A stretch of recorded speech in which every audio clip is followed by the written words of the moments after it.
Hello friends, welcome to Abbe's food கேலி. இன்றைக்கி நம்மளோட சேனலில் ஒரு சூப்பரான ரெசிபி தான் பார்க்க போகிறோம். மட்டன் குழம்பு எப்படி செய்கிறதுன்னு பார்க்கலாம்.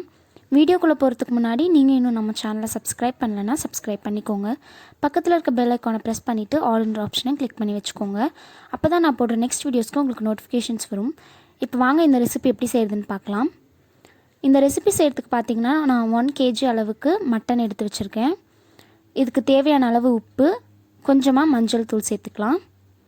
இப்போ இதை நம்ம குக்கரில் தான் வேக வைக்க போகிறோம். ஸோ என்னென்ன வேணுமோ குக்கரில் போட்டு நம்ம எல்லாத்தையுமே சேர்த்துக்கலாம். இப்போது கொஞ்சமாக கருவேப்பிலை சேர்த்துக்கலாம். ஒரு 2 கொத்தளவுக்கு சேர்த்துக்கோங்க.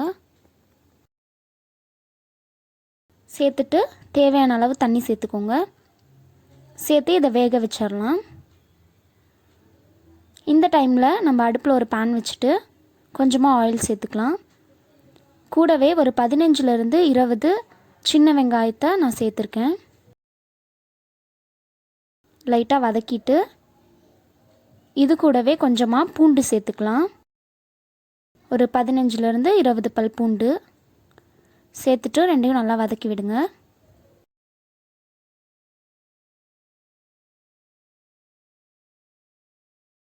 இப்போ இதில் ஒரு 4லேருந்து 5 பீஸ் இஞ்சி சேர்த்துக்கலாம். கூடவே 2லேருந்து 3 தக்காளியை இந்த மாதிரி கட் பண்ணி சேர்த்துக்கலாம். இதெல்லாம் ஓரளவுக்கு வதங்கட்டும். இது கூட சேர்க்கறதுக்கு பார்த்திங்கன்னா கசகசா, சீரகம், மஞ்சள் தூள், மட்டன் மசாலா, மிளகாய்த்தூள், கரம் மசாலா, பட்டை, அப்புறம் ஒரு 4 கிராம்பு எடுத்து வச்சுருக்கேன். இது எல்லாத்தையும் நம்ம ஒன்றாவே இது கூட சேர்த்துக்கலாம். மசாலாஸ் எல்லாத்தையுமே இது கூட சேர்த்துக்கலாம். நம்ம இந்த மசாலாஸ் அப்புறம் தக்காளி வெங்காயமோட அளவெல்லாம் பார்த்திங்கன்னா நீங்கள் எவ்வளோ செய்கிறீங்களோ அதுக்கேற்ற மாதிரி அட்ஜஸ்ட் பண்ணி சேர்த்துக்கோங்க. சேர்த்துட்டு எல்லாத்தையும் நல்லா கலந்து விட்டுடலாம். கூடவே பார்த்திங்கன்னா தேங்காய் துருவி வச்சுருக்கேன், அதையும் சேர்த்துக்கலாம். சேர்த்துட்டு இதையும் அது கூட நல்லா கலந்து விட்டுடலாம். இது எல்லாத்தையும் நம்ம அரைக்கிறதுக்காக தான் செய்கிறோம். இது எல்லாத்தையும் நல்லா கலந்து விட்டுருங்க. இப்போ இது கூட ஒரு பீஸ் அளவுக்கு புளி சேர்த்துக்கலாம். சேர்த்துட்டு ஒரு 2 நிமிஷம் மட்டும் கலந்து விட்டுருங்க. அவ்வளோதான், ரெடி ஆகிடுச்சு. இதை ஆற வச்சுட்டு மிக்சியில் போட்டு நல்லா அரைச்சிக்கோங்க. ஃபைன் பேஸ்ட்டாக அரைச்சி எடுத்து வச்சுக்கலாம். தேவையான அளவு தண்ணி சேர்த்துட்டு அரைச்சிக்கோங்க. இப்போ நம்மளோட மட்டனும் வெந்து ரெடியாக இருக்குது. பாருங்கள், மட்டன் நல்லா ரெடி ஆகிடுச்சு. இப்போ நம்ம குழம்பு செய்கிறதுக்கு ஆரம்பிச்சிடலாம்.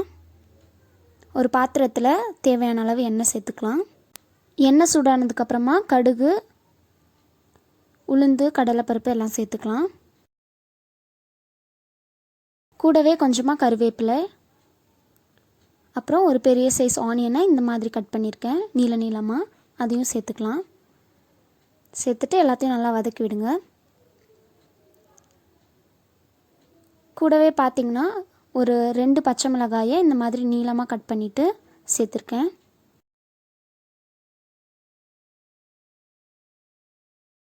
இப்போது 2லேருந்து 3 தக்காளியும் சேர்த்துக்கலாம் கட் பண்ணி. தேவையான அளவு உப்பு சேர்த்துட்டு எல்லாத்தையும் நல்லா கலந்து விட்டுருங்க. எல்லாமே ஓரளவுக்கு வதங்கினதுக்கப்புறமா நம்ம அரைச்சி வச்சுருக்க பேஸ்ட்டை இதில் சேர்த்துக்கலாம். ஸ்டார்டிங்லேயே நம்ம அரைச்சி வச்ச பேஸ்ட்டை இது கூட சேர்த்துட்டு கொஞ்சமாக தண்ணி சேர்த்துக்கோங்க.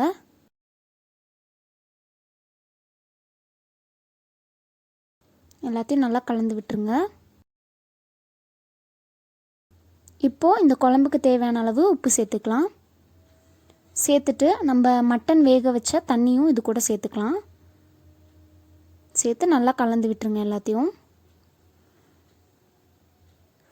இப்போ பாருங்கள், குழம்பு நல்லா கொதிக்க ஆரம்பிச்சிருச்சு. இந்த மாதிரி கொதிக்க ஆரம்பித்ததுக்கப்புறமா நம்மளோட மட்டனை இது கூட சேர்த்துடலாம். நம்ம வேக வச்சு எடுத்து வச்சுருக்க மட்டன் எல்லாத்தையுமே சேர்த்துருங்க.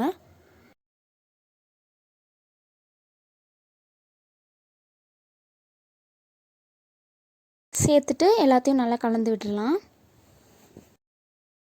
மட்டன் எல்லாம் சேர்த்துட்டு இதை ஒரு 10 நிமிஷம் நல்லா பச்சை வாசனை போகிற அளவுக்கு குக் பண்ணிக்கோங்க.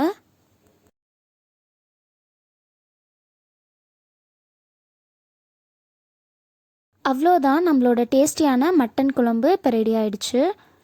இது ரொம்பவே டேஸ்டியாக இருக்கும். கண்டிப்பாக உங்கள் வீட்டில் ட்ரை பண்ணி பாருங்கள். அவ்வளோதான். இப்போ இதில் கொஞ்சமாக கொத்தமல்லி இலை தூவிடலாம்.